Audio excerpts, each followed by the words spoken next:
एक बहू और 1000 नखरे। सुबह के 8 बज रहे हैं। गोकुल निवास की रसोई में मीना पसीने से तरबतर होकर नाश्ता बना रही है, जबकि डाइनिंग टेबल पर सरोज देवी अपनी आंखों पर चश्मा चढ़ाए बहू के आने का इंतजार कर रही है और कहती है, मीना, आज फिर 8 बज गए। वो महारानी अभी तक सोकर नहीं उठी क्या? सूरज सिर पर आ गया है और हमारी नई बहू के नखरे खत्म ही नहीं हो रहे। माँ जी, मैंने 3 बार दरवाजा खटखटाया, पर अंदर से जवाब आया कि अभी ब्यूटी स्लीप चल रही है। अब आप ही बताइए, मैं क्या करूं? मैं तो तंग आ गई हूँ इसके रोज रोज के ब्यूटी स्लीप से। पता नहीं आज के जनरेशन के बच्चों को ये क्या लत लगती जा रही है। तभी सीढ़ियों से तानिया उतरती है। उसके हाथ में आईफोन है और चेहरे पर महंगा फेस मास्क। उसने रेशमी नाइट सूट पहना है, जिसे देखकर सरोज देवी का पारा चढ़ जाता है। तानिया सबसे एक ही बोलती है, गुड मॉर्निंग एवरीवन। वैसे मॉर्निंग तो गुड नहीं है, क्योंकि रात को एयर प्यूरिफायर ने काम करना बंद कर दिया था। मेरी स्किन कितनी डल लग रही है ना? बहू, यहाँ स्किन नहीं, रसोई की इज्जत डल हो रही है। इस घर की रस्म है कि बहू सूरज उगने से पहले उठती है और रसोई संभालती है। तुम यहाँ फेस मास्क लगाकर घूम रही हो, ये क्या तरीका है? तानिया ने बड़े नखरे से कुर्सी खींची और उस पर बैठ गई। उसने मेज पर रखी पराठों की थाली को ऐसे देखा जैसे वो कोई कचरा हो। रमेश जी ने अखबार के पीछे से नजरें घुमाई। फिर तानिया नखरे भरे अंदाज में कहती है, ओह माय गॉड, ये तेल से लथपथ पराठे। मम्मी जी, क्या आप मेरा कोलेस्ट्रॉल बढ़ाने की साजिश कर रही हैं? मुझे तो एवोकाडो टोस्ट और ओट्स मिल्क चाहिए। इतना ऑयली नाश्ता मैं नहीं कर सकती, मेरी तबीयत खराब हो जाएगी। बेटा, हमारे घर में तो पीढ़ियों से यही नाश्ता बन रहा है। और ये ओट्स मिल्क क्या होता है? दूध तो गाय देती है, ये ओट्स कहां से दूध देने लगे? आर्यन चुपचाप अपनी प्लेट में नजरें गड़ाए बैठा था। उसे पता था कि अगर उसने मुंह खोला तो आग और भड़क जाएगी, पर सरोज देवी ने उसे बीच में घसीट ही लिया और आर्यन से कहती है, आर्यन, देख रहा है अपनी बीवी के नखरे? कल इसे मोगरे की महक से एलर्जी थी, परसों इसे मंदिर की घंटी से सिर दर्द था, और आज इसे हमारे खाने से दिक्कत है। आखिर ऐसे कैसे चलेगा बेटा? मैं तो इसके रोज रोज के नखरे से पागल हो जाऊंगी। थोड़ा समझा इसको। माँ, वो तानिया को थोड़ा वक्त लगेगा एडजस्ट होने में। तानिया प्लीज आज खा लो ना, भाभी ने बड़ी मेहनत से बनाया है। देखो, अगर तुम्हें तबीयत खराब होने का डर है तो थोड़ा कम ही खाना। आर्यन की बातें सुनकर तानिया ने अपनी उंगली की टिप से पराठे को छुआ और फिर नाक सिकोड़ ली। उसने अपने फोन में कुछ टाइप किया और फिर जोर से आह भरी, जैसे उस पर कोई पहाड़ टूट पड़ा हो। फिर कहने लगी, मेहनत तो जिम में भी होती है आर्यन, पर उसका मतलब ये तो नहीं कि मैं कुछ भी अनहेल्दी खा लूं। मम्मी जी, मेरे लिए अलग से हिमालयन पिंक सॉल्ट मंगवा दीजिए। मुझे नॉर्मल नमक से ब्लोटिंग होती है, मैं इसे नहीं खा सकती। भाभी, नमक तो नमक होता है, अब हिमालय से मंगवाओ या समुद्र से। यहाँ 100 काम पड़े हैं और आपको नमक के रंग की चिंता है। क्या बच्चों जैसे नखरे कर रही हैं? जो भी है खा लीजिए, आखिर घर के और सभी लोग तो खा ही रहे हैं ना। तानिया ने मीना की तरफ एक तिरछी नजर डाली। उसे पता था कि मीना को जलन हो रही है, क्योंकि तानिया को काम नहीं करना पड़ रहा। दादी ने अपनी लाठी जमीन पर पटकी और हंसने लगी। अरे सरोज, ये तो अभी ट्रेलर है। इस बहू के पास 1000 नखरे हैं और हर नखरे की एक नई कहानी। आज नमक गुलाबी चाहिए तो कल पानी भी नीले रंग का मांगेगी। और ढूंढो रंग बिरंगी बहू। हंसी मत माँ जी। बहू, आज दोपहर को पूजा है और तुम्हें साड़ी पहनकर बैठना होगा। ये नाइट सूट और फेस मास्क उतारो और तैयार हो जाओ। तानिया ने अपनी आंखों को गोल गोल घुमाया। उसे साड़ी पहनने के नाम से ही चिढ़ थी। ऊपर से भारी गहने पहनना उसे किसी सजा से कम नहीं लग रहा था। तानिया ने फटाक से जवाब दिया, sari in this weather? Mummy ji, मेरा फैब्रिक सेंस बहुत सेंसिटिव है। मुझे सिर्फ प्योर शिफॉन चाहिए, वो भी पेस्टल कलर्स में। ये लाल पीले बनारसी साड़ी पहनकर मैं किसी जोकर जैसी लगूंगी। मैं नहीं पहन सकती। जोकर लगो या रानी, पहननी तो वही पड़ेगी जो मैंने निकाली है। और याद रखना, अगर पूजा में तुम्हारे नखरे शुरू हुए तो मुझसे बुरा कोई नहीं होगा। बहुत हो गई तुम्हारी नौटंकी। तानिया उठी और अपने कमरे की तरफ चल दी, पर जाते जाते उसने एक और बम फोड़ दिया। उसने मेज पर रखे पानी के गिलास को देखा और फिर उसे छोड़ दिया और पानी पर तंज कसते हुए बोली, वैसे मम्मी जी, क्या इस घर का पानी कॉपर चार्ज्ड है? अगर नहीं है तो मेरा डाइजेशन खराब हो सकता है। आर्यन, मेरे लिए मटके का नहीं, एल्कलाइन वाटर मंगा दो। आज से मैं वही पीऊंगी। तानिया, अब क्या पानी भी विदेश से मंगाऊं? चुपचाप जो मिल रहा है पी लो, वरना मां मुझे घर से निकाल देगी। सरोज देवी ने अपना सिर पकड़ लिया। उन्हें समझ ही नहीं आ रहा था कि वो इस नखरेबाज बहू को कैसे सुधारे। उधर रसोई में मीना बुदबुदा रही थी और तानिया अपने कमरे में जाकर अपनी सहेली को कॉल लगाने लगी और कॉल पर बात करते हुए कहती है, यार नेहा, ये घर है या कोई म्यूजियम? यहाँ तो लोग सांस भी पुराने जमाने के हिसाब से लेते हैं। मम्मी जी तो हिटलर की नानी है, हर चीज में डिसिप्लिन। मैं क्या करूँ, मुझे कुछ समझ नहीं आ रहा। सुन रही हूँ मैं, जुबान बहुत चलती है तुम्हारी। काश कि तुम्हारा हाथ भी काम में इतना ही चलता। जल्दी तैयार होकर नीचे आओ। तानिया ने फोन रखा और आईने में खुद को देखा। उसने ठान लिया था कि वो सरोज देवी के अनुशासन को अपने नखरों से मात देकर रहेगी। गोकुल निवास की शांति अब पूरी तरह से खत्म हो चुकी थी। तानिया खुद से कहती है, देखते हैं मम्मी जी, आपकी जिद जीतती है या मेरे नखरे। आज की पूजा तो यादगार बनकर ही रहेगी। अभी क्या याद रखेंगी कि कैसी बहू से पाला पड़ा है। दोपहर के 12 बज चुके थे। पंडित जी आ गए थे और पूरा घर अगरबत्ती की खुशबू से महक रहा था। सरोज देवी ने सबको नीचे बुलाया, पर तानिया का कहीं पता ही नहीं था। आर्यन, अपनी बीवी को लेकर आ। पंडित जी मुहूर्त निकाल रहे हैं। अगर वो अब भी तैयार नहीं हुई है तो मैं खुद ऊपर जाकर उसे खींच के लाऊंगी। जल्दी जा। माँ, वो आ रही है, बस थोड़ा टचअप कर रही है। उसने कहा कि लाइटिंग के हिसाब से उसका मेकअप मैच नहीं कर रहा। तभी तानिया नीचे उतरी, पर उसे देखकर सबकी आंखें फटी की फटी रह गई। उसने साड़ी तो पहनी थी, पर उसके साथ उसने सनग्लासेस लगा रखे थे और हाथ में एक छोटा सा बिजली वाला पंखा ले रखा था। अरे, ये जजमान की पत्नी है या किसी फिल्म की शूटिंग से आई हीरोइन? अरे चश्मा उतारिए बहू, भगवान को तो कम से कम सीधा देखिए। सॉरी पंडित जी, ये यूवी रेज बहुत तेज है और मुझे माइग्रेन हो सकता है। और मम्मी जी, इस पंखे के बिना मैं एक सेकंड नहीं बैठ सकती। मुझे गर्मी से एलर्जी है। सरोज देवी का चेहरा गुस्से से काला पड़ गया। उन्हें लगा कि उनके खानदान की नाक कट रही है। रमेश जी ने अपनी हंसी रोकने के लिए अखबार से अपना मुंह पूरी तरह ढक लिया। तान्या, ये तमाशा बंद करो और चुपचाप यहाँ बैठो। ये पंखा और चश्मा अभी इसी वक्त हटाओ, वरना मैं भूल जाऊंगी कि तुम इस घर की बहू हो। बहुत हो गया तुम्हारा नाटक।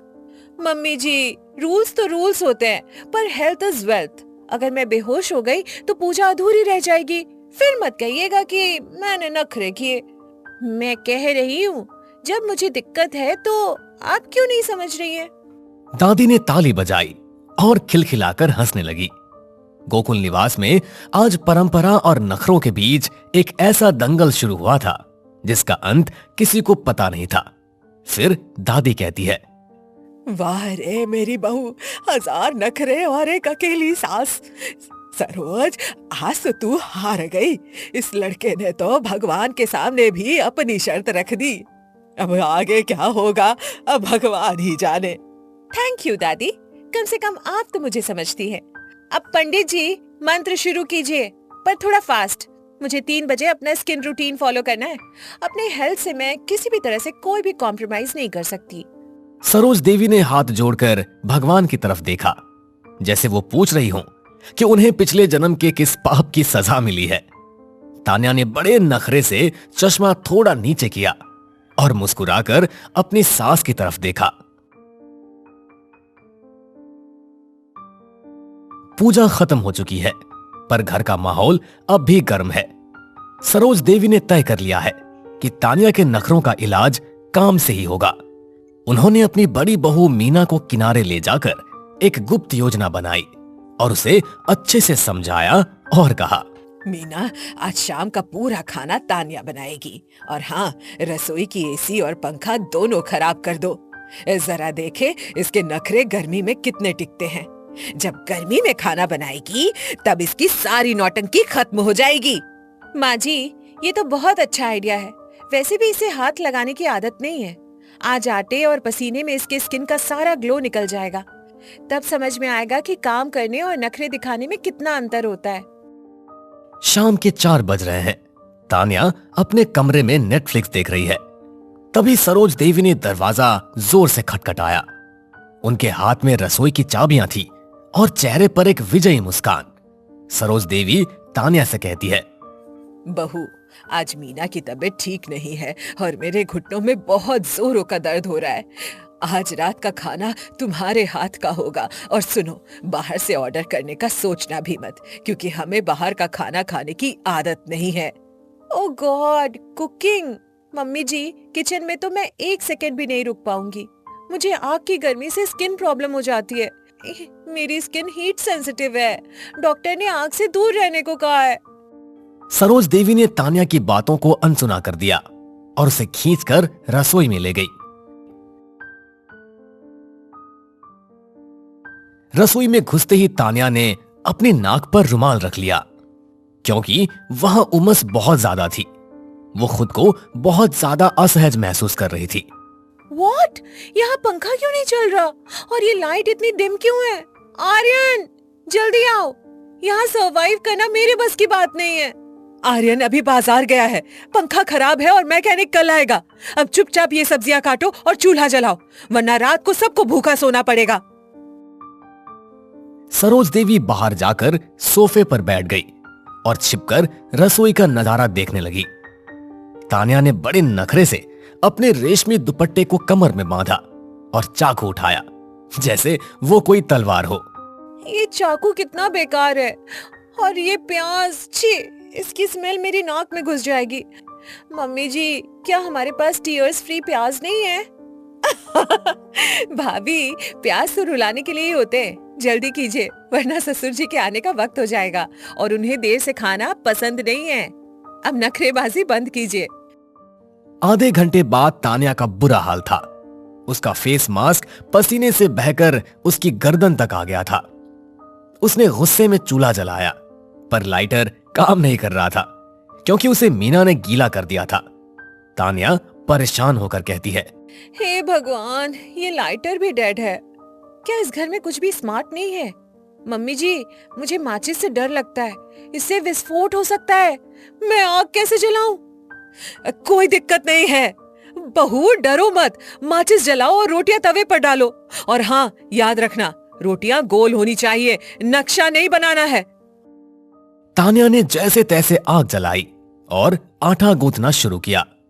उसने आटे के परत में अपनी उंगलियां डाली और उसे लगा जैसे वो किसी कीचड़ में फंस गई हो। उसके लंबे नाखून आटे से भर गए।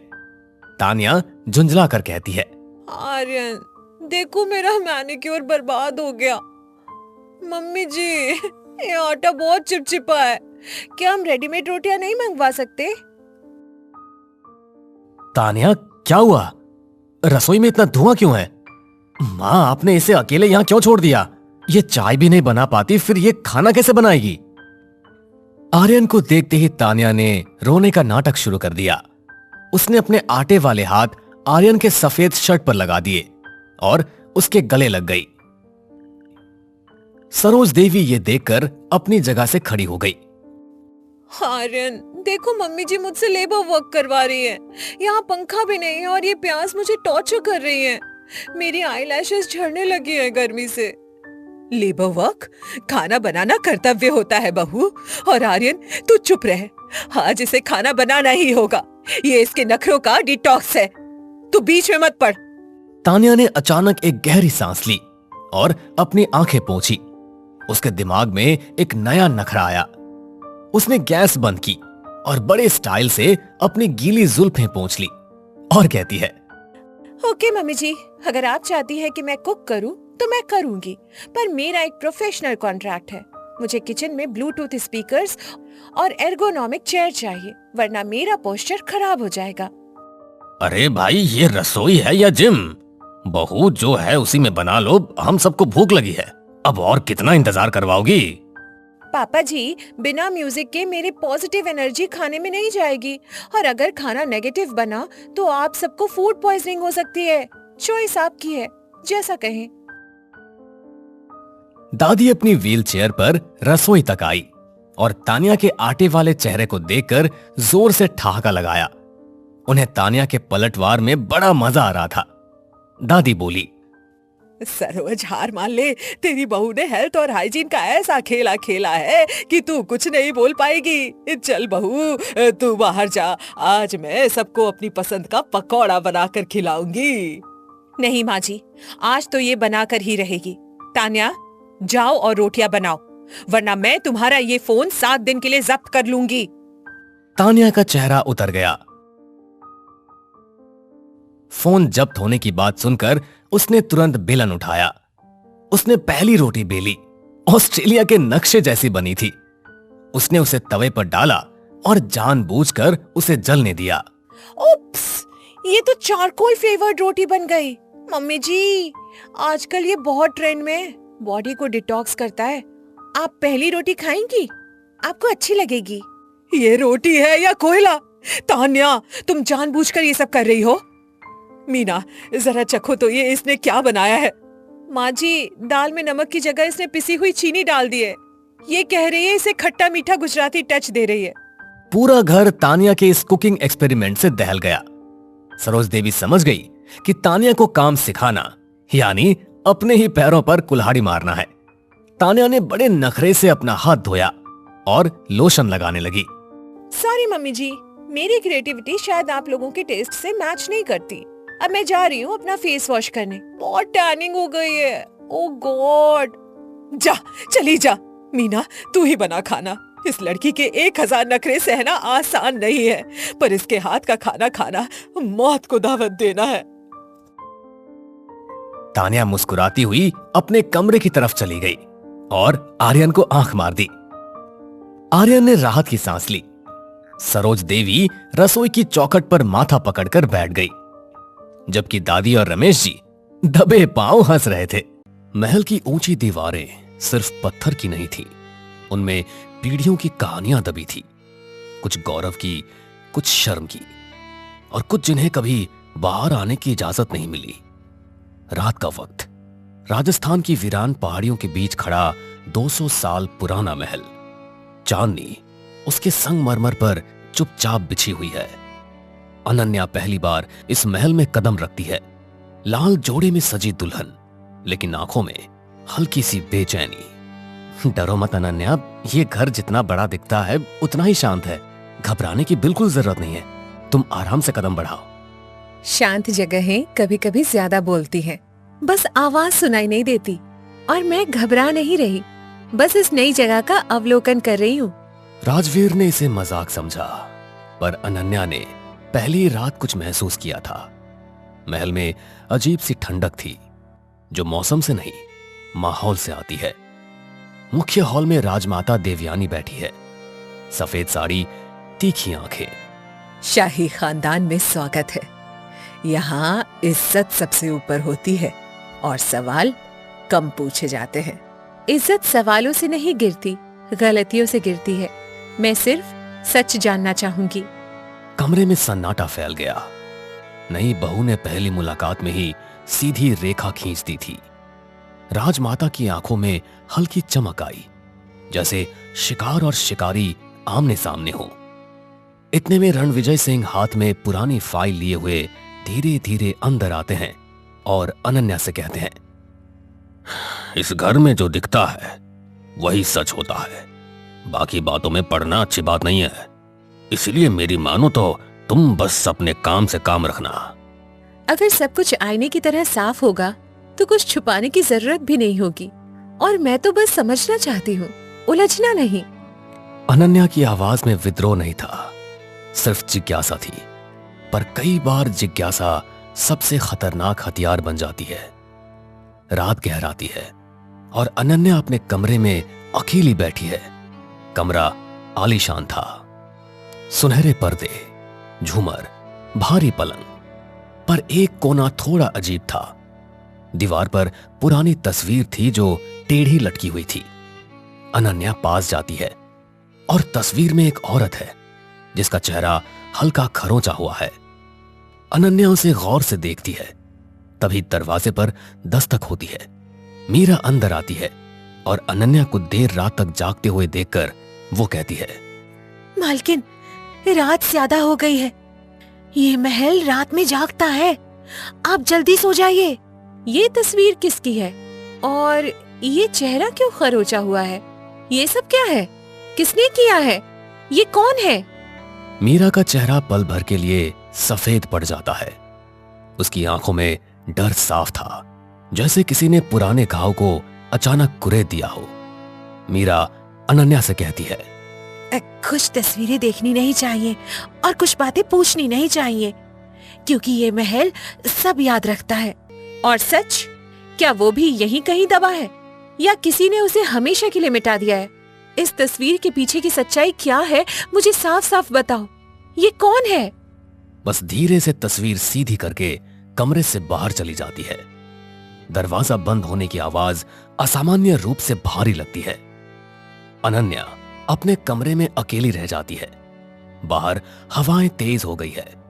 महल की गलियों में सीटी जैसी आवाज गूंजती है, जैसे कोई फुसफुसा रहा हो। नई बहू को लगा ये घर सिर्फ पत्थरों से नहीं बना, यहां जरूर कोई बड़ा रहस्य दबा है। अचानक नीचे से तेज आवाज आती है, किसी चीज के गिरने की। अनन्या बाहर निकलती है। लंबा अंधेरा गलियारा और दीवारों पर पूर्वजों की तस्वीर लगी हुई है। नीचे हॉल में राजमाता और रणविजय खड़े हैं। एक पुराना संदूक खुला हुआ है। राजमाता कहती है, ये फाइल यहाँ कैसे आई? मैंने इसे बंद करवाया था। किसने छुआ इसे? घर में नया कोई आया है और नई आंखें ज्यादा देखती है। अनन्या सीढ़ियों से उतर के वहां आती है। संदूक के अंदर पुराने अखबार और एक तस्वीर झलकती है, उसी औरत की जिसका चेहरा खरोंचा गया था। अनन्या उस तस्वीर को देखते ही कहती है, शायद सच खुद बाहर आना चाहता है। कितने सालों से इसे दबा कर रखा है? किसका नाम मिटाया गया है? मुझे तो लगता है कि इस महल की दीवारें जितनी ऊंची हैं और किसी बड़े रहस्य की साजिश के शिकार हैं। सच क्या है? बताइए मुझे। अनन्या, तुम्हारी जुबान बहुत चल रही है। इसके लिए अभी ये सही समय नहीं है। कुछ बातें बाद में समझ आती है। तुम जाओ यहां से। रणविजय की आवाज में घबराहट थी, जैसे वो कुछ जानता हो पर बोलने की हिम्मत नहीं कर पा रहा। अनन्या की बातों में कई सारे सवाल थे जो राजवीर और राजमाता की उलझनें बढ़ाने के लिए काफी थे। इस घर की इज्जत दांव पर है। पुरानी बातों को उठाना अच्छा नहीं होगा। वैसे भी तुम अभी नई नई इस घर में आई हो। तुम्हें इतना कुछ जानने की अभी कोई आवश्यकता नहीं। तुम अपने कमरे में जाओ। इज्जत सच से बनती है माँ जी, झूठ से नहीं। और अगर कुछ गलत हुआ है तो उसे छुपाने की क्या आवश्यकता है? जब सच सामने आएगा तभी तो उसका कुछ हल निकाला जा सकता है। अनन्या की बातों में निडरता थी। कमरे की हवा भारी हो गई। संदूक खुला हुआ था, फाइल आधी बाहर और सच बस एक कदम दूर। महल की दीवारें गूंज उठी, जैसे बरसों बाद किसी ने उनसे जवाब मांगा हो। तस्वीर का वो खरोंचा हुआ चेहरा सामने था। उसकी आंखें अब भी जैसे देख रही हों। शाही खानदान की चमक के पीछे एक साया खड़ा था और उस साये का नाम अभी किसी ने नहीं लिया था। महल की रातें लंबी होती है और लंबी रातों में सच अक्सर करवट बदलता है। संदूक बंद कर दिया गया था, पर सवाल अब खुल चुके थे। सुबह की हल्की धूप संगमरमर पर फैल रही है, पर महल के भीतर ठंडक वैसी ही है। अनन्या बालकनी में खड़ी है। राजवीर भी उसके बगल में खड़ा है। नीचे आंगन में राजमाता पूजा कर रही है। राजवीर अनन्या से कहता है, तुमने कल जो किया वो इस घर में कोई नहीं करता। अरे तुम्हें क्या जरूरत थी बीती बातों को उभारने की? कुछ बातें बस दबी रहने दी जाती है। दबी हुई चीजें सड़ने लगती हैं, फिर बदबू पूरे घर में फैलती है। मैं तो बस साफ हवा चलाने की कोशिश कर रही हूँ। राजवीर की आंखों में संघर्ष था। वो पत्नी का साथ देना चाहता था, पर खानदान की दीवारें उसके कंधों पर बोझ बनकर टिकी हुई थी। नीचे हॉल में रणविजय अखबार पढ़ रहे हैं, पर पन्ने पलट नहीं रहे। राजवीर, समझाओ अपनी पत्नी को। ये घर कोई अदालत नहीं है। पुराने मामलों को छेड़ना खतरनाक होता है। खतरनाक सच नहीं होता पापा, खतरनाक उसे छुपाना होता है। शायद बात साफ कर देना ही बेहतर हो। ये पहली बार था जब राजवीर ने पिता की आंखों में आंख डालकर जवाब दिया। महल की हवा हल्की सी बदल गई, जैसे किसी ने खिड़की खोल दी हो। अनन्या सीधे मीरा के कमरे की ओर जाती है। कमरा छोटा है पर सलीके से सजा हुआ है। आप जानती हैं वो औरत कौन थी? तस्वीर में जो चेहरा खरोचा गया, कृपया सच बताइए, मैं चुप नहीं रहूंगी। मालकिन, सच भारी होता है, उठाने की ताकत होनी चाहिए। वो तस्वीर राजवीर की बड़ी बुआ की है। कमरे में सन्नाटा पसर गया। राजवीर की बड़ी बुआ, जिसका नाम कभी इस घर में नहीं लिया गया, जैसे वो कभी थी ही नहीं। उनका नाम क्यों मिटाया गया? चेहरा क्यों खरोचा? क्या उन्होंने कोई अपराध किया था या उनका अपराध सिर्फ सच बोलना था? उन्होंने शादी से मना कर दिया था। वो किसी और से प्यार करती थी, खानदान की इज्जत के खिलाफ गई और फिर एक रात गायब हो गई। ये शब्द पत्थर की तरह गिरा। महल की दीवारें जैसे कांप उठी। इतिहास ने अपना पहला पन्ना खोला था। अनन्या की सांसें तेज हो जाती है। गायब मतलब उन्हें ढूंढा नहीं गया या ढूंढने की कोशिश ही नहीं हुई? खोज का नाटक हुआ था, पर असल में राजमाता ने उनका नाम लेना बंद कर दिया और धीरे धीरे सबने भूलना सीख लिया। भूलना आसान नहीं होता, पर जब सत्ता तय करती है तो यादें भी डर जाती है। महल की नींव में शायद एक चीख दबी थी। उसी वक्त दरवाजा खुलता है। राजमाता खड़ी है। मीरा, तुम्हें काम पर ध्यान देना चाहिए। पुरानी बातें दोहराने से कोई वापस नहीं आता। पर सच्चाई वापस आ सकती है, और अगर वो जिंदा हो तो? क्या आपने कभी सोचा? राजमाता की आंखों में पहली बार हल्की घबराहट चमकी, जैसे किसी ने बंद दरवाजे पर जोर से दस्तक दे दी हो। वो जिंदा नहीं है। उनका फैसला उनका था। घर छोड़ने की सजा घर से नाम मिट जाना होती है। सजा? प्यार करने की या अपनी जिंदगी चुनने की? शब्द तीर की तरह निकले। राजमाता का चेहरा सख्त हो गया, पर उनकी उंगलियां कांप रही थी। सच कभी पूरी तरह मरता नहीं। तभी राजवीर अंदर आता है और कहता है, दादी, क्या बुआ सच में घर से भागी थी या उन्हें जाने पर मजबूर किया गया? सच क्या है, बताइए। बस, इस घर में मेरी बात अंतिम है। कुछ सच घर तोड़ देते हैं और कुछ झूठ घर को अंदर से खोखला कर देते हैं। राजमाता की तेज तर्रार बातों से राजवीर ने यह महसूस किया कि उसकी चुप्पी अब टूटने लगी थी। इतने में रणविजय भी कमरे में आ जाते हैं और कहते हैं, सच इतना सरल नहीं है। उस रात एक हादसा हुआ था। झगड़ा काफी ज्यादा बढ़ गया था और वो सीढ़ियों से नीचे गिर गई थी। तो ये बात आज तक छुपाई क्यों? इसे हादसा क्यों नहीं बताया और नाम क्यों मिटाया? अनन्या के ताबड़तोड़ सवालों से कमरा भारी हो गया था। आज पहली बार आधा सच सामने था, पर आधा सच अक्सर पूरे झूठ से ज्यादा खतरनाक होता है। रणविजय जवाब देते हुए कहते हैं, वो गिरने से पहले चिल्ला रही थी और कह रही थी कि वो पुलिस के पास जाएगी और मेरे इस खानदान की सच्चाई उजागर करेंगी। और फिर क्या हो गया? हादसा। इसमें किसी की कोई गलती नहीं है। अनन्या की रूह कांप उठी। यह सिर्फ इज्जत की कहानी नहीं थी, यह सत्ता, डर और चुप्पी की कहानी थी, और शायद अपराध की भी। राजवीर पीछे हट जाता है और फिर कहता है, मतलब हम सालों से झूठ जी रहे थे और बुआ का नाम लेकर इसलिए मिटाया ताकि सवाल खत्म हो जाए। ये तो बहुत बड़ी साजिश लग रही है। भला अपनी ही बेटी के साथ कोई ऐसे कैसे कर सकता है? मैंने इस घर को बचाया है, क्योंकि अगर सच बाहर आ जाता तो सब खत्म हो जाता। महल की दीवारों पर दरारें साफ दिखने लगी थी। राजमाता की मजबूती पहली बार कमजोर हुई और अनन्या ने महसूस किया, सिर्फ अपराध नहीं होता, कभी कभी डर से लिया गया फैसला भी होता है।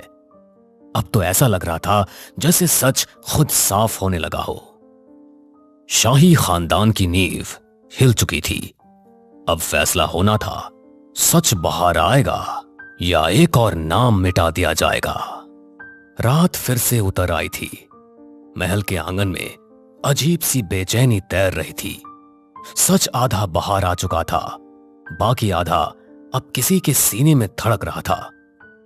बिजली कड़कती है, बारिश की बूंदें गिरने लगती है।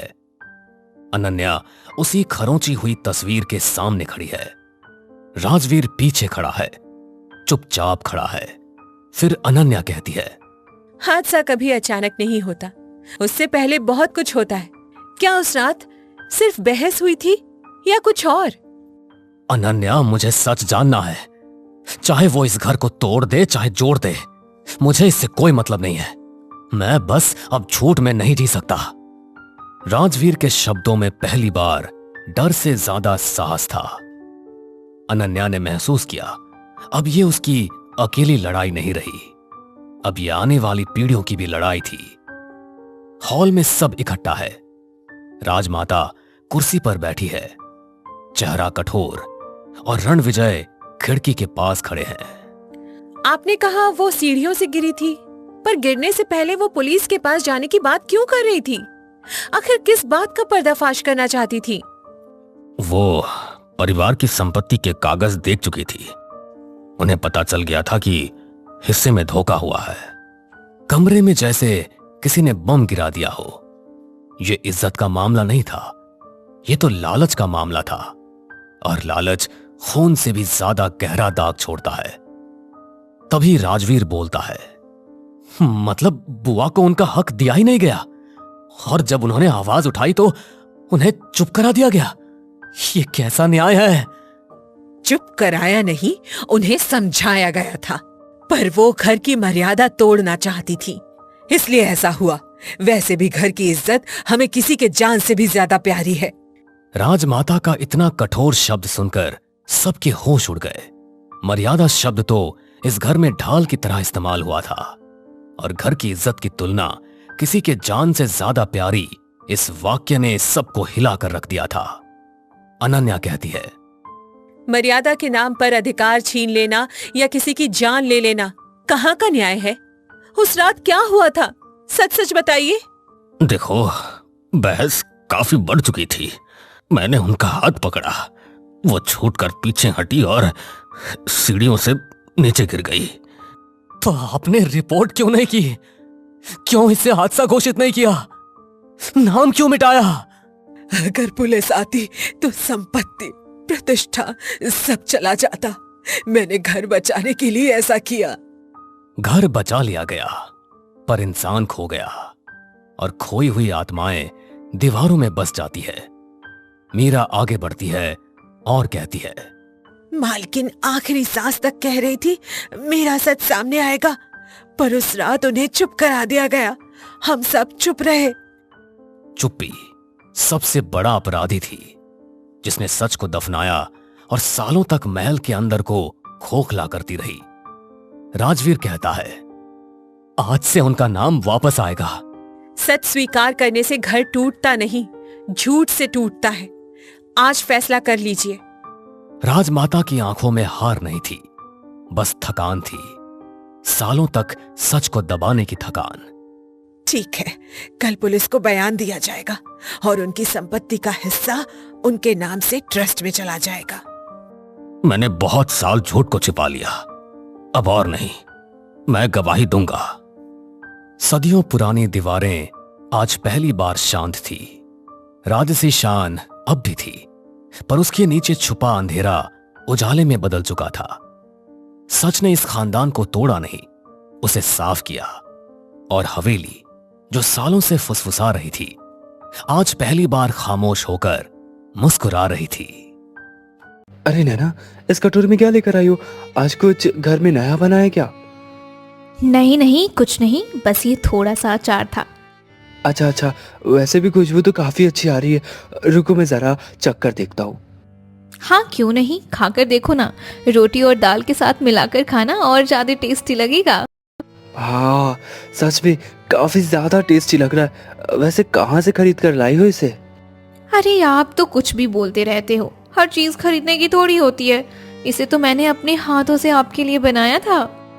ओह अच्छा, सच में काफी ज्यादा टेस्टी है। क्या बात है, तुम इतना टेस्टी अचार भी बनाती हो, मुझे तो आज ही पता चला। शुक्रिया जी, जो आपने मेरा अचार पसंद कर लिया। अच्छा सुनो नैना, मैं कह रहा था कि कल मेरा दोस्त नीलेश आने वाला है, तो उसके लिए खाने पीने का इंतजाम पहले से कर लेना। ठीक है जी। अगले दिन शैलेश रास्ते से ही नीलेश को लेकर घर आता है। चल यार कुछ खा पी लेते, फिर आराम से बातें कर लेंगे। हाँ क्यों नहीं। अरे नैना, टेबल पर खाना ले आओ। ठीक है जी, अभी लाई। और बता यार, भाभी ठीक है ना? हाँ सब ठीक है। और तू बता, तेरा बिजनेस कैसा चल रहा है? बढ़िया चल रहा है यार, बस खाने पीने के प्रोडक्ट्स की शुरुआत की, देखते क्या रिस्पॉन्स आता है। ये लीजिए। और हाँ, मैं आपका पसंदीदा अचार भी लेकर आई हूँ। भैया आप भी लेंगे क्या? हाँ क्यों नहीं, बिल्कुल। अगर ये अचार शैलेश का पसंदीदा है तो एक बार मैं भी इसे चखकर जरूर देखूंगा। हाँ क्यों नहीं, लीजिए ना, मैं आपकी प्लेट में परोस देती हूँ। अरे वाह भाभी, ये तो सच में बहुत ही ज्यादा टेस्टी अचार है। क्या बात है, आपके हाथों में तो जादू है। शुक्रिया भैया। इस तरह से नीलेश को अब अचार की आदत पड़ गई थी, इसलिए वो शैलेश के घर अक्सर आया जाया करता था। एक बार जब नैना के पास अचार नहीं होता तो नीलेश उसे अचार का सारा सामान ला कर दे देता और अचार बनाने को बोलता। कुछ दिन बाद जब वो वापस अचार के लिए आता है तब भाभी आपका अचार भी ले आना, अब बड़े दिन हो गए मैंने आपके अचार को नहीं चखा। आज तो मैं आपका अचार चक्कर ही जाऊंगा।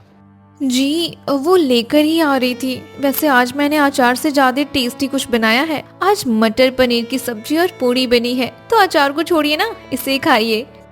नहीं भाभी, ये सब तो मैं रोज घर में खाता हूँ, पर जो आपका अचार है उसकी बात ही अलग है। मुझे आपका अचार ही खाना है, वो बड़ा ही अच्छा लगता है। अरे यार, नीलेश जी ने मुझे तो फंसा ही दिया। अब क्या करूं? अब मेरा वाला अचार देना ही पड़ेगा। अरे क्या हुआ भाभी जी, जल्दी करो ना, मुझे आपके अचार की तलब हो रही है। इस तरह से नैना ने नीलेश को अपना अचार लाकर दे दिया, लेकिन ये वाला अचार एकदम घटिया था, जिसकी वजह से नीलेश ने उसकी बुराई कर डाली। अपनी बुराई सुनकर नैना शर्मिंदा हो गई और उसने सच बता दिया। सॉरी जी, मैंने आप दोनों से झूठ बोला था कि वो पहले वाले अचार मैंने बनाए थे। दरअसल इस बार का अचार मैंने बनाया था, इसलिए आपको बिल्कुल पसंद नहीं आया। सच कहूँ तो मुझे अचार बनाने ही नहीं आता। नैना की बात सुनकर शैलेश और नीलेश को बुरा लगा। अगर पहले के अचार नैना ने नहीं बनाए थे तो किसने बनाए थे? क्या नीलेश ने अचार बनाने वाले के बारे में जानने की कोशिश की? किस तरह उन अचार बनाने वाले का जीवन नीलेश के बिजनेस का हिस्सा बन गया? आखिर कैसे एक गरीब का परिवार आम की गुठली, छिलके और शहद और आम के पन्ने से भरपूर अचार के बिजनेस से खुद का पक्का घर बना लेता है? आज की कहानी काफी इंटरेस्टिंग होने वाली है, इसलिए इस कहानी को शुरू से आखिर तक जरूर देखें। तो चलिए इस कहानी को समझने के लिए फ्लैशबैक में चलते हैं। अरे सुमित्रा, मैं जरा इसी गांव में पच्छम के घर जा रहा हूँ, थोड़ी देर से आ जाऊंगा, जब तक तू अपना घर का काम कर ले। अच्छा, कोई काम था क्या? हाँ, वो खेत में बीज का पता करने जा रहा था। पिछली बार उनकी फसल बहुत अच्छी हुई थी, तो हम भी इस बार उन्हीं के बीज बोएंगे। जरा बीज के बारे में ही पता करने जा रहा था मैं। ठीक है जी, आप जाओ और हाँ जल्दी आ जाना, कहीं पूरा दिन वहीं पर मत बिता देना। हाँ ठीक है, वो जरा मेरा गमछा तो लेकर देना। आज तो नमक भी खत्म हो गया है, हल्दी और मसाला भी थोड़ा सा ही बचा है। लगता है बाजार जाना पड़ेगा। धीरज, नीरज और लोकेश तो खेत से आकर थक जाते हैं, वो कहाँ जाएंगे बाजार, मैं ही चली जाती हूँ। अरे चाची आप? हाँ बेटा, थोड़ा सामान खरीदना है तो उसी के लिए आई थी। हाँ क्यों रहे, वैसे भी चाची आज तो हर चीज में बढ़ोतरी हो गई है। पता नहीं महंगाई भी एकदम से क्यों बढ़ जाती है, हैं? लेकिन आप चिंता मत करो, आपको तो बस नमक, हल्दी और कुछ मसाले ही लेने, तो ये सब में तो सिर्फ 2 रुपए का ही बढ़ोतरी आया है। ठीक है बेटा, तो मुझे एक पैकेट नमक, हल्दी, 100 ग्राम जीरा दे दो। ये लो चाची, आपका सारा सामान पैक हो गया है। ठीक है बेटा, ये ले तेरे पैसे। अब सुमित्रा अपना सामान लेकर घर की तरफ जाने लगती है, लेकिन रास्ते में धूप के कारण उसे चक्कर आने जैसा लगता है। हे भगवान, ये धूप तो किसी की भी तबीयत खराब कर देगी। ऊपर से चारों तरफ गर्म हवा चल रही है। बस कुछ दूर और चलना है, फिर थोड़ा आराम कर लूंगी। पता नहीं आज चक्कर क्यों आ रहे हैं मुझे। कुछ दूर चलने के बाद अब तो मुझसे चला भी नहीं जा रहा। ऐसा लग रहा अगर एक कदम भी आगे बढ़ाया तो नीचे गिर जाऊंगी। नहीं नहीं नहीं, मैं आगे नहीं जा सकती। मैं यहीं पर थोड़ी देर के लिए बैठ जाती हूँ। क्या बात है, आज माँ अभी तक खाना नहीं लेकर आई। उन्हें आने में इतनी देर क्यों लग रही है? हो सकता है वो दूसरे कामों में व्यस्त हो गई हूँ और लाना भूल गई हूँ। मैं एक काम करता हूँ, खुद ही जाकर घर से खाना लेकर आ जाता हूँ। अरे भैया, क्या हुआ? आप कहाँ जा रहे हो? नीरज, मैं घर जा रहा हूँ। लगता है माँ अपने काम में फंस गई होंगी, तो उन्होंने शायद खाना लाने में थोड़ी देर हो जाएगी। तो एक काम करता हूँ, मैं खुद ही जाकर लेकर आता हूँ। जब तक तुम दोनों आराम से काम कर लो, मैं तुम्हारा और मेरा खाना भी लेकर थोड़ी देर में आ जाऊंगा। ठीक है, कोई बात नहीं। आप जब तक लेकर आइए आराम से, हम तब तक खेत के कुछ काम निपटा लेते हैं। अरे माँ, तू यहाँ क्या हुआ तुझे? तू ठीक है ना?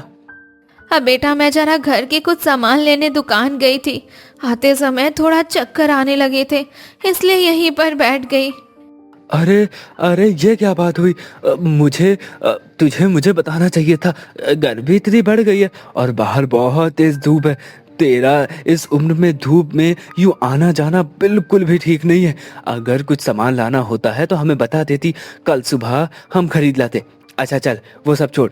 चल, मैं तुझे पकड़ा कर ले चलता हूँ। चल चल, हाँ हाँ, आराम से चल।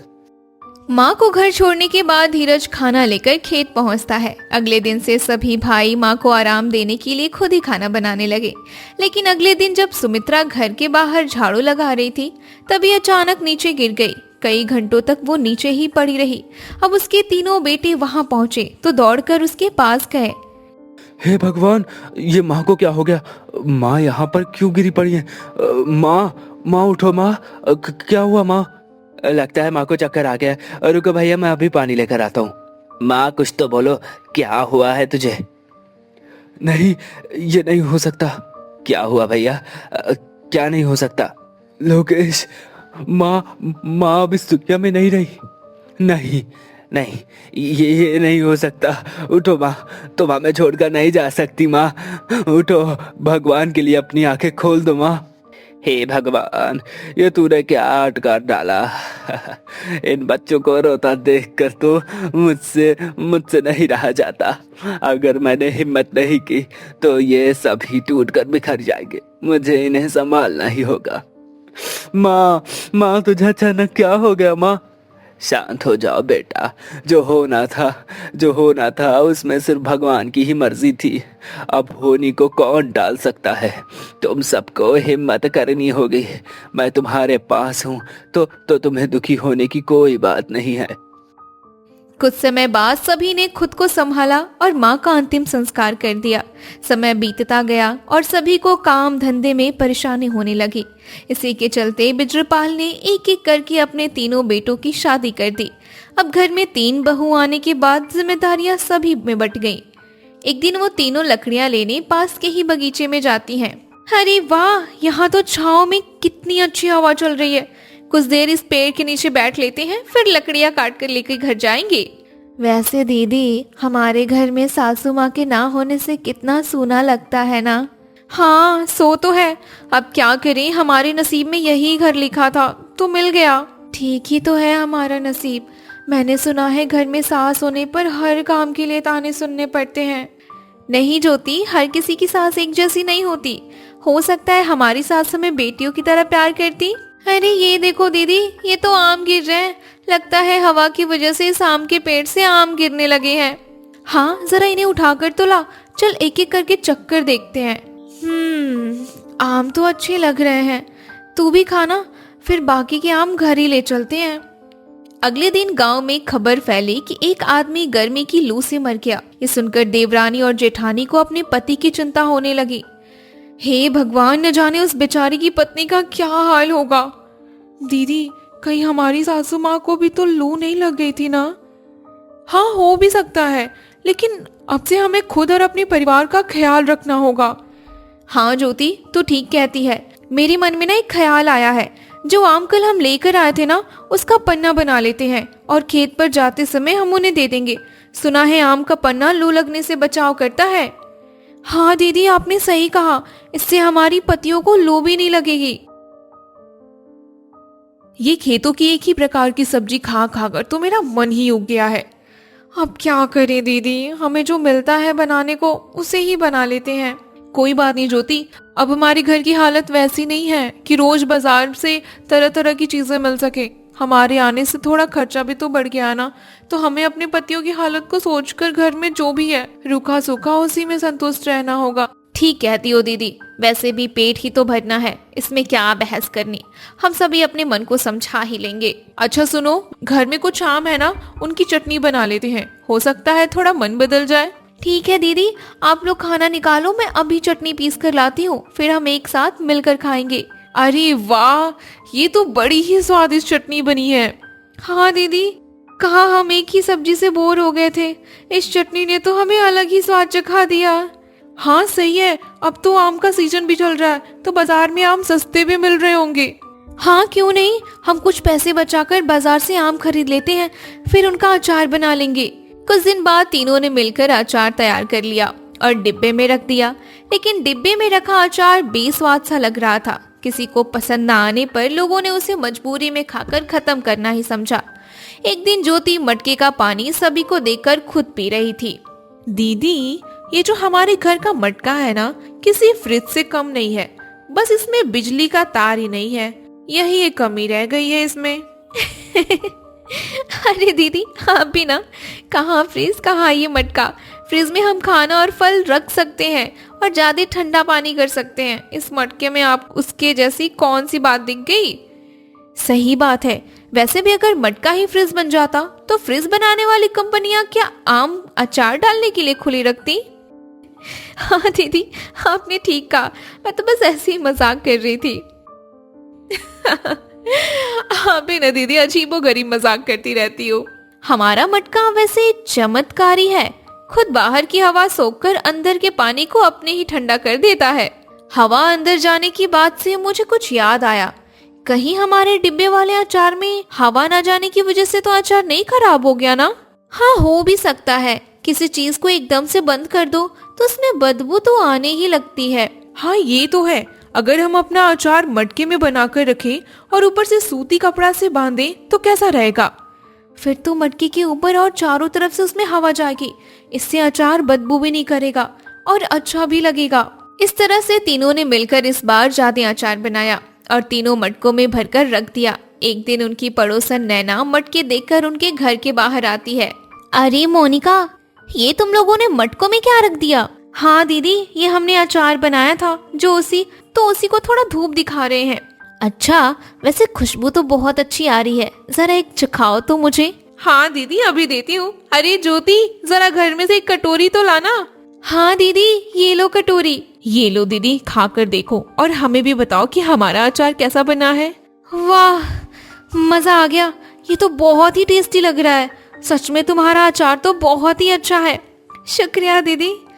अच्छा सुन, अगर कोई बड़ी कटोरी हो तो उसमें जरा थोड़ा अचार और दे देना, तेरे भैया भी जरा थोड़ा सा चख लेंगे। अच्छा ठीक है, मैं अभी आपको देती हूँ। चल ठीक है मोनिका, मैं थोड़ी देर बाद तेरी कटोरी साफ करके दे जाऊंगी। नैना का परिवार मोनिका के परिवार से थोड़ा अलग था। नैना के घर में सब कुछ स्टैंडर्ड जैसा होता था। शाम को नैना ही अचार अपने पति को परोसती है। अरे नैना, इस कटोरी में क्या लेकर आई हो? आज कुछ घर में नया बना है क्या? नहीं नहीं, कुछ नहीं, बस ये थोड़ा सा अचार था। अच्छा अच्छा, वैसे भी खुशबू तो काफी अच्छी आ रही है, रुको मैं जरा चख कर देखता हूँ। हाँ क्यों नहीं, खाकर देखो ना, रोटी और दाल के साथ मिलाकर खाना और ज्यादा टेस्टी लगेगा। हाँ सच में काफी ज्यादा टेस्टी लग रहा है। वैसे कहाँ से खरीद कर लाई हो इसे? अरे आप तो कुछ भी बोलते रहते हो, हर चीज खरीदने की थोड़ी होती है। इसे तो मैंने अपने हाथों से आपके लिए बनाया था। ओह अच्छा, सच में काफी ज्यादा टेस्टी है। क्या बात है, तुम इतना टेस्टी अचार भी बनाती हो, मुझे तो आज ही पता चला। शुक्रिया जी, जो आपने मेरा अचार पसंद कर लिया। अच्छा सुनो नैना, मैं कह रहा था कि कल मेरा दोस्त नीलेश आने वाला है, तो उसके लिए खाने पीने का इंतजाम पहले से कर लेना। ठीक है जी। अगले दिन शैलेश रास्ते से ही नीलेश को लेकर घर आता है। चल यार कुछ खा पी लेते, फिर आराम से बातें कर लेंगे। हाँ क्यों नहीं। अरे नैना, टेबल पर खाना ले आओ। ठीक है जी, अभी लाई। और बता यार, भाभी ठीक है ना? हाँ सब ठीक है। और तू बता, तेरा बिजनेस कैसा चल रहा है? बढ़िया चल रहा है यार, बस खाने पीने के प्रोडक्ट्स की शुरुआत की, देखते क्या रिस्पॉन्स आता है। ये लीजिए। और हाँ, मैं आपका पसंदीदा अचार भी लेकर आई हूँ। भैया आप भी लेंगे क्या? हाँ क्यों नहीं, बिल्कुल। अगर ये अचार शैलेश का पसंदीदा है तो एक बार मैं भी इसे चखकर जरूर देखूंगा। हाँ क्यों नहीं, लीजिए ना, मैं आपकी प्लेट में परोस देती हूँ। अरे वाह भाभी, ये तो सच में बहुत ही ज्यादा टेस्टी अचार है। क्या बात है, आपके हाथों में तो जादू है। शुक्रिया भैया। इस तरह से नीलेश को अब अचार की आदत पड़ गई थी, इसलिए वो शैलेश के घर अक्सर आया जाया करता था। एक बार जब नैना के पास अचार नहीं होता तो नीलेश उसे अचार का सारा सामान ला कर दे देता और अचार बनाने को बोलता। कुछ दिन बाद जब वो वापस अचार के लिए आता है तब भाभी आपका अचार भी ले आना, अब बड़े दिन हो गए मैंने आपके अचार को नहीं चखा। आज तो मैं आपका अचार चक्कर ही जाऊंगा। जी वो लेकर ही आ रही थी। वैसे आज मैंने अचार से ज्यादा टेस्टी कुछ बनाया है। आज मटर पनीर की सब्जी और पूरी बनी है, तो अचार को छोड़िए ना, इसे खाइए। नहीं भाभी, ये सब तो मैं रोज घर में खाता हूँ, पर जो आपका अचार है उसकी बात ही अलग है। मुझे आपका अचार ही खाना है, वो बड़ा ही अच्छा लगता है। अरे यार, नीलेश जी ने मुझे तो फंसा ही दिया। अब क्या करूं? अब मेरा वाला अचार देना ही पड़ेगा। अरे क्या हुआ भाभी जी, जल्दी करो ना, मुझे आपके अचार की तलब हो रही है। इस तरह से नैना ने नीलेश को अपना अचार लाकर दे दिया, लेकिन ये वाला अचार एकदम घटिया था, जिसकी वजह से नीलेश ने उसकी बुराई कर डाली। अपनी बुराई सुनकर नैना शर्मिंदा हो गई और उसने सच बता दिया। सॉरी जी, मैंने आप दोनों से झूठ बोला था कि वो पहले वाले अचार मैंने बनाए थे। दरअसल इस बार का अचार मैंने बनाया था, इसलिए आपको बिल्कुल पसंद नहीं आया। सच कहूँ तो मुझे अचार बनाने ही नहीं आता। उधर देवरानी और जेठानी अपने पहले अचार से बोर होकर कुछ अलग ही सोच रही थी। मैं सोच रही थी कि हम अपने अचार में कुछ और नयापन लाएं क्या? क्या मतलब दीदी? मतलब कि जो हम बनाते हैं वैसा अचार तो हर कोई बना लेता है। मैं सोच रही थी कि हम अपने मसालों में कुछ और चीजें जोड़ें, जैसे उसका स्वाद और बढ़ जाए और हमें अचार बोर जैसा भी ना लगे। लेकिन हम अचार के मसाले में और क्या डाल सकते हैं? देखो, हम एक काम करते हैं, आम के छिलके को छीलकर उसे सुखाकर पीस लेते हैं और उसे मसाले में डालकर फिर अचार बनाकर देखते हैं। हाँ, एक बार तो कोशिश करने में क्या ही जाता है। लेकिन दीदी, पहले आप एक ही मटके में अपना जुगाड़ लगाकर देखो, क्या पता सभी को ऐसा अचार पसंद ना आए। हाँ, ये भी ठीक है। इस तरह से मोनिका ने एक मटके में अपने जुगाड़ वाला अचार बनाया तो लोगों ने थोड़ा बदलाव देखा। फिर कुछ दिन बाद कल्पना ने भी कुछ सोचा। दीदी, मैंने कुछ सोचा है, मैं आम की कच्ची गुठलियों को पीसकर उसे भी मसाले में मिलाकर देखती हूँ। हाँ क्यों नहीं, जब मैंने बनाकर देख लिया तो तू भी अपना कुछ बना लेना।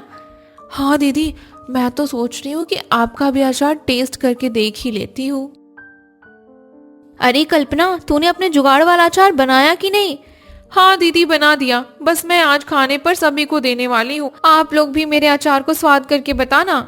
ठीक है, आज मैंने आप सभी के लिए अपने तरीके से कुछ अलग अचार बनाया है। आप लोग टेस्ट करके जरूर बताना कि कैसा बना है। हाँ क्यों नहीं, पहले थाली में अचार तो परोसो। हाँ हाँ, अभी देती हूँ। वाह भाभी, आपने तो अचार में कुछ अलग ही स्वाद बना दिया है। सच में बहुत अच्छा बनाया अचार। शुक्रिया देवर जी। कुछ दिन बाद जब सभी के लिए पन्ना बन रहा था तो ज्योति सबके लिए पन्ना बनाने में बिजी थी। दीदी, आज मैं सोच रही थी कि पन्ना में थोड़ा शहद डालकर देखते हैं। मीठा डालना ठीक रहेगा क्या?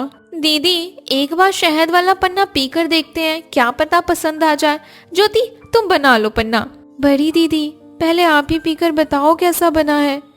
अरे, ये तो खट्टा मीठा सा स्वाद आ रहा है। अच्छा बना है यार, एकदम वैसा ही बना है जैसे मैंने अपनी कल्पना में सोचा था।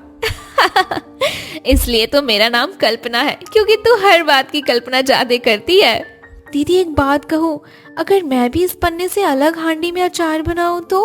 वैसे आइडिया अच्छा है, अगर तूने इस पन्ने को अचार में मिला दिया तो अलग ही स्वाद आ जाएगा।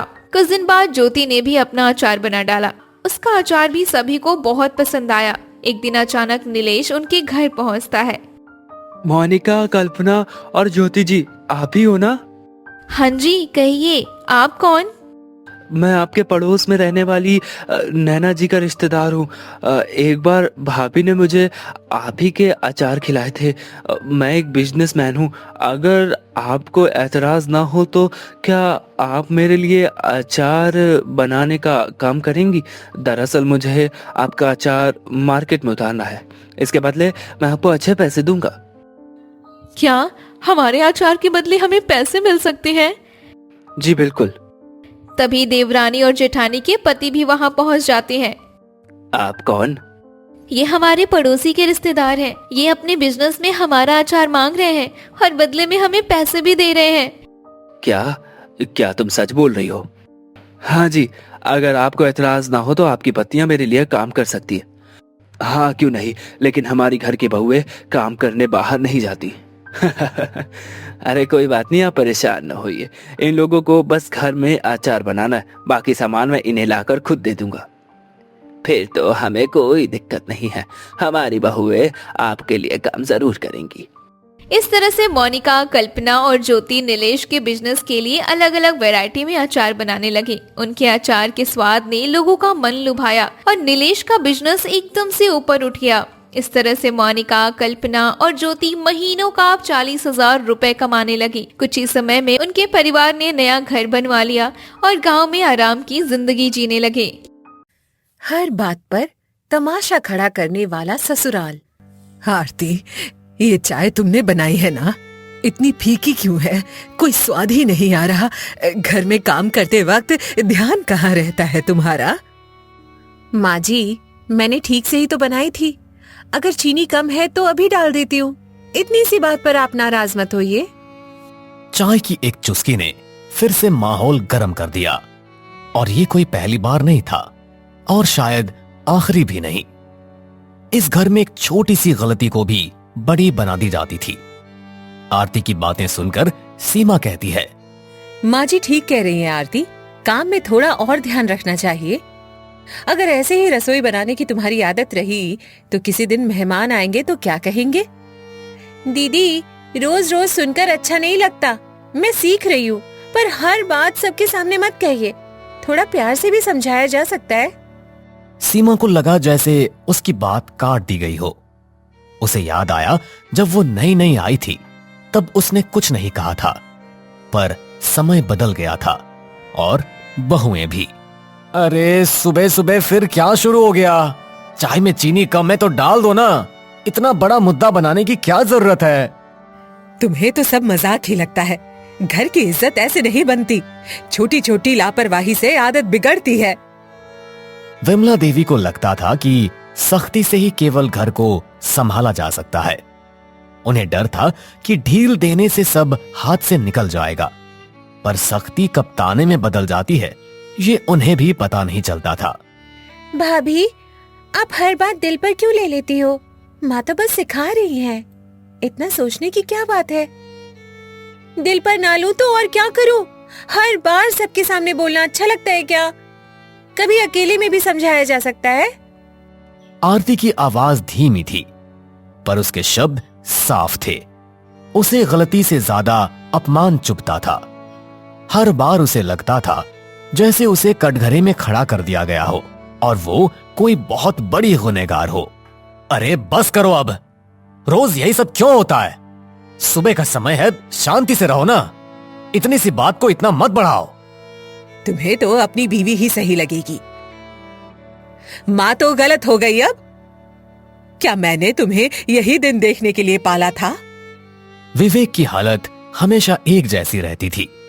वो मां को दुखी नहीं देख सकता था और पत्नी को रोते भी नहीं, पर उसकी चुप्पी अक्सर आग में घी का काम करती थी। वो ना बोलकर भी दोषी हो जाता था। अरे भाई, बात खत्म करो, चीनी डाल दो और चाय पी लो। इतना शोर अच्छा नहीं लगता। आप तो हमेशा टाल देते हो। घर चलाना आसान नहीं होता। मैं गलत नहीं हूँ। हरिराम जी सालों से यही देखते आ रहे थे। उन्हें पता था बात छोटी है पर आदत बड़ी है। घर में शांति उनकी ख्वाहिश थी, पर यह कभी हकीकत भी हो पाएगी इसकी कोई उम्मीद नहीं थी। आरती, थोड़ा झुक जाया करो। घर में बड़े हैं, उनकी बात मान लो। इससे माहौल ठीक रहता है। कितना झुकूं दीदी, हर बार मैं ही क्यों चुप रहूं? कभी किसी ने सोचा मैं क्या महसूस करती हूँ? आरती का यह सवाल सीधा था और भारी भी। सीमा ने नजरें झुका ली। शायद उसने भी कभी यही सवाल मन में दबा दिया था। फिर मोहित ने कहा, भाभी आप जवाब दोगी तो बात बढ़ेगी। माँ का स्वभाव ऐसा ही है, थोड़ा समझ कर चलो ना। स्वभाव के नाम पर सब सहते रहें, कभी तो कोई बोलेगा ना।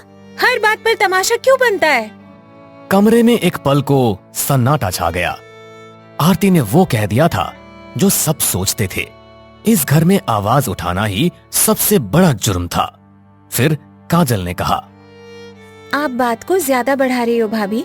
माँ ने बस 2 शब्द ही तो कहे, इतना बुरा मानने की क्या जरूरत? रोज रोज 2 शब्द सुनो तो भारी लगते हैं। मैं भी इंसान हूँ, पत्थर नहीं। टूट जाती हूँ रोज रोज की बेमतलब की बातों से।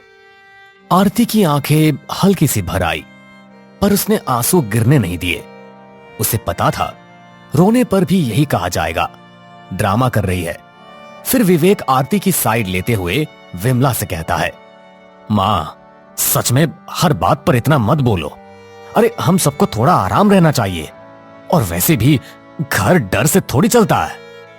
तो मैं डराती हूँ? अब तुम भी यही कहोगे? सब मिलकर मुझे ही गलत बना दो। विमला देवी को लगा जैसे जमीन खिसक रही हो। उन्हें पहली बार महसूस हुआ कि बच्चे अब छोटे नहीं रहे, पर उन्हें ये बात मान लेना आसान नहीं था। फिर हरिराम विमला को समझाते हुए कहते हैं, अरे विमला सुन भी लिया करो। बच्चे दुश्मन नहीं है तुम्हारे। घर में हंसी रहे तो अच्छा लगता है। मैं तो बस सुधार चाहती हूँ। क्या अगर मैं ना बोलूं तो घर सुधर जाएगा? अरे मेरी नीयत खराब नहीं है। मैं सबके भले के लिए ही बोलती हूँ। नीयत सच में खराब नहीं थी, पर तरीका ऐसा था कि हर दिन झगड़े में बदल जाता था। सुधार की कोशिश अक्सर अपमान बन जाती थी। आरती थोड़ी नरमी से बोली, माँ जी, मैं आपकी इज्जत करती हूँ, बस थोड़ा प्यार से बोल दीजिए। तमाशा मत बनाया कीजिए। मुझे लगा तुम लापरवाह हो। शायद मैं ही ज्यादा बोल जाती हूँ। सोचूंगी इस बारे में। सुबह का झगड़ा वहीं थम गया, पर पूरी तरह खत्म नहीं हुआ। घर में पहली बार खुलकर बात हुई थी। अब देखना था क्या आदत बदलेगी या फिर अगली सुबह फिर वही तमाशा होगा। घर का डाइनिंग एरिया, रात का वक्त। रात के करीब 9 बजे थे। पूरा दिन जैसे खींचातानी में ही निकल गया था। सब लोग डाइनिंग टेबल पर बैठे थे, पर खाने से ज्यादा चुप्पी परोसी जा रही थी। आरती, रोटी जरा जल्दी देना, सब इंतजार कर रहे हैं। आज फिर देर हो गई। दीदी, सबको रोटी एक साथ ही चाहिए, कैसे करूं? हाथ तो 2 ही हैं मेरे। थोड़ा सब्र कर लीजिए, ला रही हूं। सीमा को फिर वही पुरानी बात याद आ गई। उसने सोचा आरती धीरे काम करती है, और आरती को लगा जैसे सुबह की बात फिर शुरू होने वाली है। रात की थाली में भी शांति नहीं थी। फिर विमला तंज कसते हुए कहती है, देखा, मैंने कहा था ना, काम में कोई फुर्ती नहीं है। घर ऐसे नहीं चलता। मैं कितनी बार बोलूं? माँ बस खाना खा लेते हैं शांति से। अरे पूरा दिन तो बस इसी उधेड़ बुन में निकल गया। अब फिर से शुरू मत करो, सब थक गए हैं वैसे भी। विवेक कोशिश कर रहा था कि बात आगे ना बढ़े। उसे डर था कि छोटी सी चिंगारी फिर आग बन जाएगी। घर में शांति बचाना अब उसका रोज का काम बन गया था। मोहित आरती की साइड लेते हुए कहने लगता है, भाभी सुबह से ही काम करने में लगी है, थोड़ा टाइम लग गया तो क्या हुआ, खाना तो अच्छा बना है। तुम्हें तो सब अच्छा लगेगा ही। समय की कीमत तुम्हें कुछ समझ आती भी है या नहीं? विमला देवी की आवाज में वही सख्ती थी। उन्हें लगता था ढील देने से सब हाथ से निकल जाएगा, पर सख्ती से रिश्ते हाथ से फिसल रहे थे। काजल भी आरती को हिदायत देते हुए कहने लगी, भाभी, दाल थोड़ी पतली है, सुबह वाली दाल फिर ना हो जाए, माँ को अच्छा नहीं लगेगा। सब शांति से खाओ। आपको तो सब अच्छा ही लगता है, मैं ही गलत दिखती हूँ। किसी को मेरी बात आखिर समझ क्यों नहीं आती? क्या मैं इतना गलत कह देती हूँ? विमला देवी के शब्दों में शिकायत थी। उन्हें सच में लगता था कि घर की जिम्मेदारी अकेले उनके कंधे पर है, पर शायद वो ये नहीं देख पा रही थी कि अब घर में और भी कंधे हैं। माँ जी, हम आपके खिलाफ नहीं हैं, बस रोज की बहस से थक जाते हैं। थोड़ा माहौल हल्का रहे तो अच्छा लगता है। मैं भी यही चाहती हूँ, हर दिन डर डर के जीना नहीं चाहती। घर में अपनापन होना ही चाहिए। टेबल पर रखी थालियां जैसे सब सुन रही थी। आज बात फिर खुल रही थी, लेकिन इस बार आवाजें थोड़ी नरम थी। शायद सबको एहसास हो रहा था कि रोज का तमाशा सबको थका रहा है। विवेक भी विमला से बड़ी नरमी के साथ कहता है, मां, हमें आपसे डर नहीं प्यार चाहिए। अगर गलती हो तो समझा दो, सबके सामने कुछ मत कहो। मैंने कभी सोचा नहीं कि तुम लोग डरते हो। मुझे लगा मैं सही कह रही हूँ। शायद मेरा तरीका ही गलत हो। यह पहली बार था जब विमला देवी ने अपनी बात में नरमी दिखाई। घर में हल्की सी उम्मीद की हवा चली। आरती ने भी पहली बार राहत महसूस की। फिर मोहित ने विमला से कहा, मां, हम सब साथ हैं, कोई आपका अपमान नहीं कर रहा, बस थोड़ा बदलाव चाहिए। हाँ माँ, छोटी बात को बड़ा मत बनाया करो। घर हंसता हुआ ही अच्छा लगता है। रोज रोज घर में कलह बहुत अच्छी बात नहीं है। बच्चों की बातों में शिकायत नहीं, विनती थी। विमला देवी ने सबके चेहरे देखे। उन्हें लगा शायद सच में कुछ बदलना चाहिए।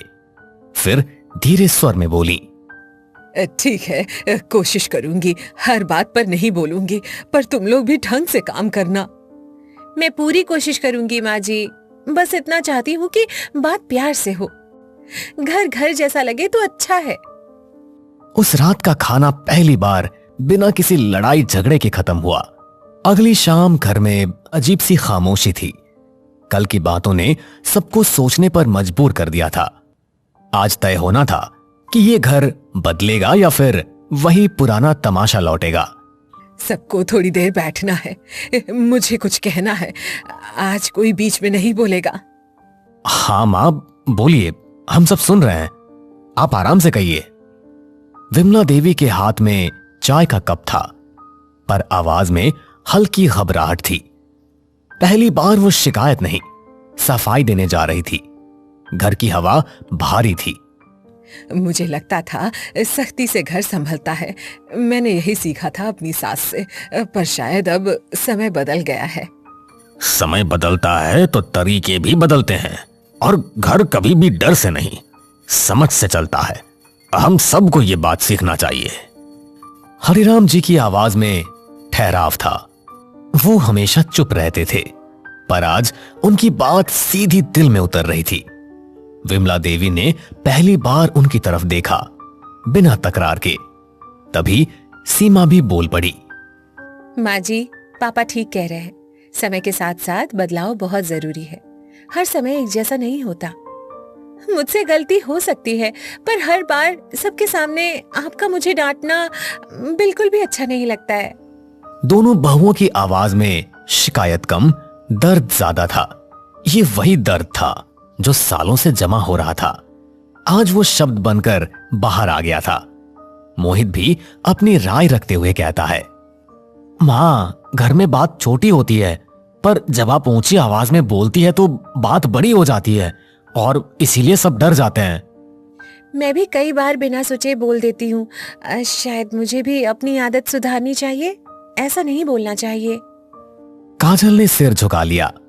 उसे एहसास हो रहा था कि उसकी छोटी छोटी बातों ने आग को हवा दी थी। घर का हर सदस्य कहीं ना कहीं जिम्मेदार था। फिर विवेक कहता है, मां, मैं भी चुप रहता था, सोचता था कि आप संभाल लेंगी, पर मेरी चुप्पी ने भी बात को और बढ़ा दिया। बेटा, चुप रहना भी गलती होती है।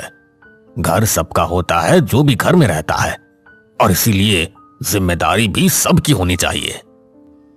विवेक ने पहली बार खुलकर अपनी बात कही। हरिराम जी ने उसे देखकर हल्की मुस्कान दी। शायद आज बेटे ने सच में घर का बोझ उठाया था। फिर विमला थोड़ी नरमी के साथ कहती है, मुझे डर था कि अगर मैं ढील दूंगी तो घर बिगड़ जाएगा, पर शायद सख्ती से ही सब दूर हो रहे थे। मैं कोशिश करूंगी बदलने की। हम भी बदलेंगे माँ जी, और सभी लोग काम बांट लेंगे, सब मिलकर करेंगे। ये पहली बार था जब मैं की जगह हम बोला गया। घर की दीवारों ने भी जैसे राहत की सांस ली। छोटी सी बात पर असर बड़ा था। फिर सीमा आगे आकर बोलती है, चलो एक नियम बनाते हैं, कोई भी बात हो सबके सामने नहीं कहेंगे, अकेले में समझाएंगे। और छोटी बात को बड़ा नहीं बनाएंगे, न थाली बजेगी न तमाशा होगा, बस बात होगी। सबके चेहरों पर हल्की मुस्कान आ गई। थाली का जिक्र होते ही सबको पिछले झगड़े याद आ गए। अब वो आवाज बंद करने का फैसला हो चुका था। काजल भी अपनी सहमति जताती है और कहती है, मैं भी कोशिश करूंगी कम बोलने की, पहले सोचूंगी फिर बोलूंगी, घर में शांति अच्छी लगती है। और मैं भी चुप नहीं रहूंगा, जहां कहीं भी गलत होगा मैं वही रोक दूंगा। ये वही घर था जहां हर बात पर तमाशा खड़ा होता था। आज वही घर खुद को समझा रहा था। बदलाव आसान नहीं था, पर शुरुआत हो चुकी थी। आज से एक नई शुरुआत। हर बात पर शोर नहीं होगा, घर को घर रहने देंगे। बस यही चाहिए था। अब सभी लोग खाना साथ में हंसकर खाएंगे, किसी से डर कर नहीं। उस रात पहली बार टीवी की आवाज झगड़े से ऊंची थी। हंसी की हल्की गूंज पूरे घर में फैल गई। तमाशे वाला ससुराल धीरे धीरे परिवार बन रहा था। हर बात पर डांट और डर कम होगा और अपनापन बढ़ेगा। चलो अब इसी बात पर सब लोग एक साथ चाय पियेंगे। हर घर में झगड़े होते हैं, बातों का शोर भी होता है, पर जब लोग मान लें कि गलती सिर्फ एक की नहीं सबकी है, तभी घर बचता है। तमाशा बंद हो जाए तो रिश्तों की असली आवाज सुनाई देने लगती है।